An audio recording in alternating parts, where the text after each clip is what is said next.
안녕하세요. 감성대디입니다. 얼마 전에 댓글 남겨주신 24살 박진호님의 댓글을 먼저 소개해드릴게요. 안녕하세요. 저는 얼마 전에 군대를 전역한 24살 복학생입니다. 군대를 제대하니 더 이상 이제 어린아이가 아니기 때문에 미래에 대한 두려움도 더 커지는 것 같아요. 감성대디님께서는 나이가 40대가 되었으니 주변에 성공한 친구와 그렇지 못한 친구들이 나뉠 것 같은데요. 성공하신 친구분들의 공통점이 있다면 꼭 알려주시면 감사하겠습니다. 일단 박진호님 군대를 전역하신 거 정말 축하드리고요. 정말 고생 많으셨습니다. 제가 01년 군번인데 저보다 17살이 어리신 분께서 군대를 전역했다고 하니까 되게 시간이 빨리 가는 것 같고 제가 이렇게 나이를 먹었구나 싶다는 생각이 드네요. 정말 이분 말씀대로 제가 올해 41살인데 제 나이가 되니까 점점 이제 성공한 친구들과 그렇지 않은 친구들이 정말 나뉘기 시작하더라고요. 일단 성공이라는 개념은 너무 광범위해서 제가 오늘 말씀드리는 친구들의 성공한 기준을 집안의 도움이 없이 본인의 능력만으로 한 분야에서 높은 자리에 올라가서 억대 연봉을 받고 있는 친구들을 기준을 잡을게요. 자, 일단 성공하는 친구들의 공통점이 무엇인지 말씀드리기 전에 뭘 해도 잘 안 되고 일이 잘 안 풀리는 친구들의 공통점을 말씀드리는 게 더 좋을 것 같다는 생각이 드네요. 집안이 너무 어려워서 일이 안 풀리는 그런 케이스가 아닙니다. 제가 40년 살면서 봐온 주변 사람들 중에 성공한 친구들과 그렇지 않은 친구들의 차이는 정말 간단하게 한 문장으로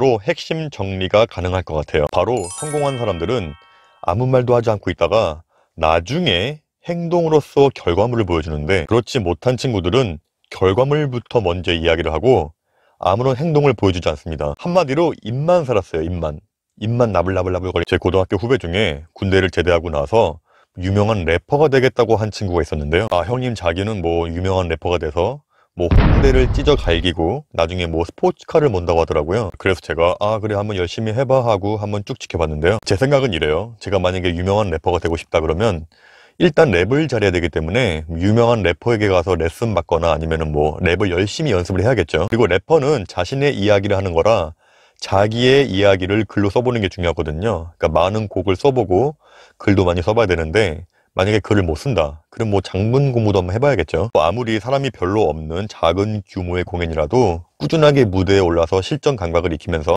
꾸준하게 매니아 팬들을 확보해야 되겠죠. 이렇게 유명한 래퍼가 되기 위해서는 이러한 행동들을 하나씩 실천하면서 살아야 되는데, 그 친구는 제가 옆에서 지켜본 결과 이러한 행동들을 전혀 안 해요. 이런 것들을 전혀 안 하고 홍대에 있는 MB클럽이 있습니다. 힙합 클럽인데 거기에서 일을 하면서 나름대로 뭐 인맥을 쌓더라고요. 뭐 요즘에는 인스타그램이나 페이스북이지만 그 당시에는 싸이월드였어요. 그 친구의 싸이월드를 보면요 항상 이런 식이었어요. 다이나믹 듀오 형님들과 술 한잔, 주석 크루와 함께 좋은 시간, 허니패밀리 형님들과 함께 MB에서 파티. 그땐 제가 미국에 있을 때라서 제가 한국에 올 때마다 그 친구를 만났었는데, 만날 때마다 항상 그렇게 자기의 인맥을 자랑해요. 나 다이나믹 듀오 형님들과 친하다, 난 누구를 알고 있다, 누구와 친하다, 이런 식인데 제가 그래서 너 랩은 잘해? 네가 쓴 곡은 있어 하니까 자기가 쓴 곡은 없대요. 그런데 자기가 녹음한 데모 CD가 있대요. 그걸 한번 들려줬는데 제가 들어보니까 랩을 너무 못하는 거예요. 그러니까 못하는 정도가 아니라 제가 랩에 대해서 아무것도 모르지만 제가 보기에도 정말 기초가 너무 안 돼 있었어요. 야, 너 래퍼 한다고 한 지가 몇 년 전인데 아직까지 그렇게 랩을 못하냐 했더니 형님 모르시는 말씀이라고. 이쪽 바닥은 무조건 인맥이라서 자기는 누구누구를 알고 있기 때문에 제가 조만간 이분들의 음반 작업 피처링을 참여하면은 자기는 무조건 뜬대요. 인맥 이야기가 나왔으니까 하는 얘기인데요. 과연 그 유명한 래퍼분들이 이 친구를 인맥으로 볼까요? 자, 많은 분들이 인맥 관리에 대해서 오해를 하고 계신데 이런 건 인맥이 아니에요. 만약에 이 친구가 곡을 정말 많이 써놨고 레슨도 잘 받고 연습도 많이 해서 당장 무대에 올라가도 좋은 공연을 보여줄 수 있는 실력이 있었다면은 이분들이 기회를 주겠죠. 그 정도의 실력이 있었다면 그 유명한 래퍼분들은 이 친구를 인맥으로 생각하고 있을 거예요. 꼭 이렇게 힙합 분야가 아니라도 모든 분야가 마찬가지예요. 그 분야에서 반드시 본인만의 실력과 내공이 있어야 그 인맥 관리가 되는 거지, 그 분야에서 실력도 없으면서 그 분야에 유명하신 분들과 아무리 친하게 지내봤자 그 사람들은 인맥으로 생각 안 합니다. 그냥 친한 아는 동생일 뿐이죠. 그러다 제가 2011년도에 한국에 아예 들어왔는데 그쯤에 엠넷 프로그램에서 쇼미더머니 1을 시작하는 거예요. 제가 그래서 그 동생 만났을 때 물어봤어요. 야, 이번에 쇼미더머니 1 한다는데 너 나갈 거지? 했더니 형님 제가 가오가 있지 거길 제가 왜 나갑니까? 그러는 거예요. 또 그리고 나서 한다는 얘기가, 형님 래퍼 걔 아시죠? 누구누구? 걔 내 친구인데요, 진짜 아무것도 아니는데 이번에 누구 밑에 들어가는 바람에 이번에 완전 떴잖아요. 쇼미더머니 그런 거 안 나가도 돼요. 이쪽 바닥 다 인맥이에요, 인맥. 이런 식으로 래퍼로서 성공한 자기 친구까지 평가절하 하면서 저런 건 다 운빨이다, 뭐 인맥빨이다 라고 하면서 깎아내립니다. 이 친구가 얘기한 그 래퍼는요, 여러분들께서 뭐 힙합에 관심 있는 분들은 이름만 대면 알만한 그런 분인데, 진짜 그 래퍼분이 아무 실력도 없는데 정말 운빨, 인맥빨로 성공했을까요? 그 래퍼분은 이 친구 모르는 사이에 밤새 곡도 많이 쓰고 레슨도 많이 받고 피나는 연습을 했을 거예요. 자, 그 피나는 노력의 과정을 이 친구는 알 턱이 없죠. 왜냐? 성공하는 사람들은 아무 말도 하지 않고 있다가 나중에 행동으로서 결과물로 보여주니까요. 제가 지금 한 사람을 예를 들어서 이야기했지만 뭘 해도 안 되는 친구들을 보면 거의 대부분 이런 식이에요. 입만 살아서 행동을 전혀 안 하고, 그 안 하는 이유도 많고, 인맥에 집착하고, 남의 성공을 인정하지 않고 깎아내리고, 한 방에 대박을 노리려고 하고, 인생을 쉽게 살려고 합니다. 자, 이런 분들은 이런 이야기를 많이 해요. 야, 지금 내가 구상하고 있는 사업 아이템이 있는데 이거 완전 대박이야. 야, 이거만 잘 되면 진짜 인생 끝이야, 끝. 일단 성공하는 건 둘째치고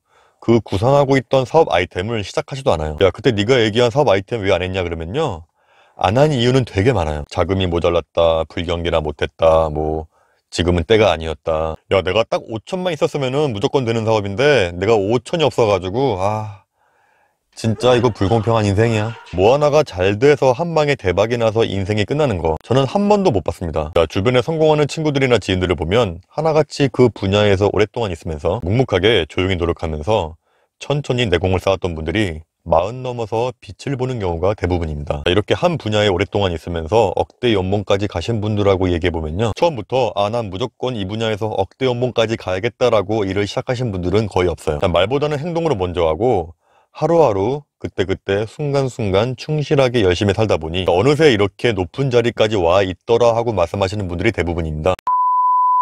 유튜브를 시작하면서 정말 세상에는 인생을 쉽게 살려고 하시는 분들이 많이 계시구나 라고 느낀 게, 유튜브 채널을 운영하시는 분들께서 저에게 이메일이나 인스타 DM으로 유튜브에 관해서 궁금한 것들을 문의하는 메시지를 많이 보내시는데요, 대부분 제가 알고 있는 선에서 최대한 도움이 될 수 있게 답장을 해드리는데, 이런 분들도 많이 계세요. 본인이 지금 유튜브 채널을 운영하고 있는데 아무리 열심히 노력해도 구독자가 안 늘고 조회수가 안 나온다. 진짜 저 유튜브 목숨 걸고 하고 있는데 뭐가 문제인지 모르겠어요. 한번 오셔서 뭐가 문제인지 한번 봐주시겠어요 하면요, 제가 가서 봅니다. 그런데 가보면 영상이 3개인가 4개 있고요, 그 영상들도 1분짜리 하나, 뭐 30초짜리 하나, 50초짜리 몇 개, 그것도 전혀 편집도 안 돼 있고 내용과 목적도 알 수가 없는 정말 성의가 없는 영상들. 그러면 제가 이렇게 답장을 드려요. 제가 님의 채널을 평가하기에는 너무 영상 개수가 적은 것 같아요. 한 가지 주제로 통일을 시켜서 최소 5분 영상으로 10개만 만들어 보세요. 그래도 구독자가 늘지 않으면 그때 가서 제가 한번 봐드리겠습니다 라고 메시지를 보냈어요. 그리고 나서 한 달 뒤에 제가 그 채널에 가봤는데 그 이후로 영상이 아무것도 없는 거예요. 그리고 그분에게 또 한 번 메시지가 왔는데 제가 너무 바빠서 영상 만들 시간이 없어서 영상을 못 만들었는데요, 언제 한번 감성대리님께서 직접 제 채널을 홍보해주세요 라고 얘기하는 거예요. 그리고 또 어떤 분께서는 저에게 유튜브를 하다 보니까 이러이러한 점이 잘 안 됩니다, 조언 좀 부탁드립니다 라고 해서, 제가 유튜브를 하기 전에 유명한 유튜버가 했던 유료 강의가 있었어요. 그 강의가 10만원짜리였는데 저는 그 인터넷 강의를 듣고 나서 굉장히 큰 도움이 됐거든요. 그래서 그분에게 답장으로 이 유튜버가 했던 10만원짜리 강의가 있습니다, 그거 한번 들어보시면 큰 도움 되실 거예요 라고 메시지를 보냈는데 이렇게 답장이 왔어요. 그 강의가 너무 듣고 싶긴 한데 제가 지금 돈이 없어요. 감성대리님께서 그 강의의 내용을 핵심 정리해서 저에게 이메일로 보내주시면 안 되나요? 라고 답장이 왔습니다. 아니, 유튜버로서 성공을 하고 싶고 목숨까지 걸었다는 분들이 5분짜리 영상 10개도 바빠서 못 올린다 그러고, 저에게 본인 채널 홍보해달라 그러고, 10만원짜리 강의도 돈이 없다 그러고 저에게 그 강의의 핵심 내용만 보내달라고 하는 그분들을 보면 진짜 도와주고 싶은 마음이 전혀 들지 않아요. 이러한 마인드를 가지고 계신 분들이 유튜버뿐만 아니라 뭘 해도 성공할 수 있을까요? 무언가가 되고 싶다고 말은 하면서 아무런 행동도 하지 않고, 행동하지 않는 이유도 정말 많고, 이렇게 매사에 쉽게 모든 걸 얻으려고 하고, 이런 분들은 정말 뭘 해도 성공하기 어려울 거예요. 이런 건 일뿐만이 아니라 아무리 작은 일이라도 마찬가지입니다. 몸에 근육을 키우고 싶어요. 그럼 어떻게 해야 되나요? 헬스클럽 가서 꾸준히 운동해야겠죠. 영어를 잘하고 싶다, 그러면 하루에 10분씩이라도 매일매일 영어 듣기를 해야겠죠. 그리고 어떤 마음에 드는 여자분과 사귀고 싶다, 그러면 용기 내서 말도 걸어보고 전화번호도 받아보고 언제 한번 같이 밥 먹자고 이야기를 해봐야죠. 그런데 일 끝나면 피곤해서 운동할 기운이 없다, 운동할 시간이 없다, 일 때문에 바빠서 영어 공부할 시간이 없다, 그 여자분께서 싫어할까봐 말을 못 걸겠다, 어떠한 일을 이루고 싶은데 아무런 행동도 하지 않는다. 이게 말이 되나요? 지금 나이가 24이잖아요.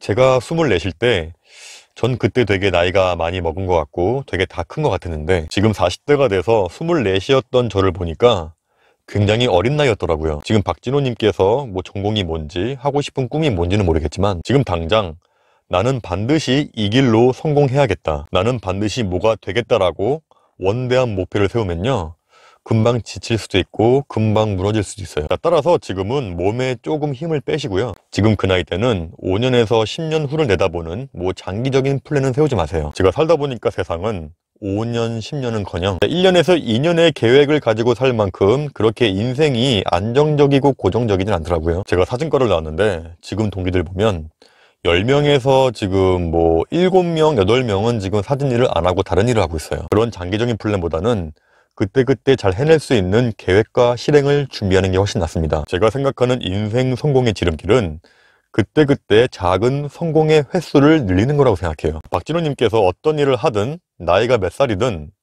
핵심은 지금 당장입니다. 그때그때 실행에 옮기는 행동력을 키우셔야 합니다. 예를 들어 정말로 되고 싶은 몸이 있어요.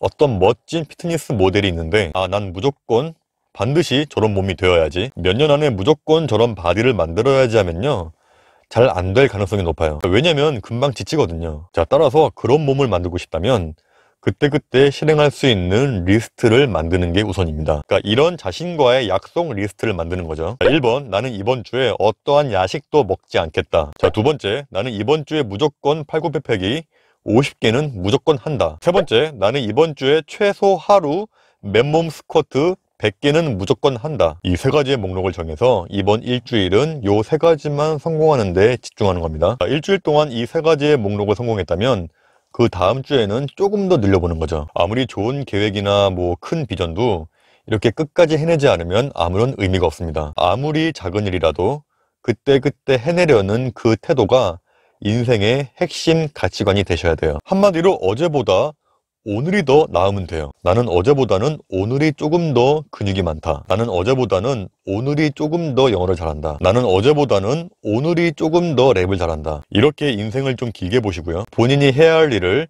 그때그때 충실하게 조금씩 작은 성공을 쌓으시면서 어제보다 오늘이 조금 더 나은 사람이 되어야겠다라는 마음만 있으면 10대가 되었을 때 정말로 멋지고 성공적인 인생을 살고 있지 않을까라고 생각합니다. 제가 24살 때 누군가가 이런 이야기를 저에게 해줬더라면 정말 좋지 않았을까라고 생각이 드네요.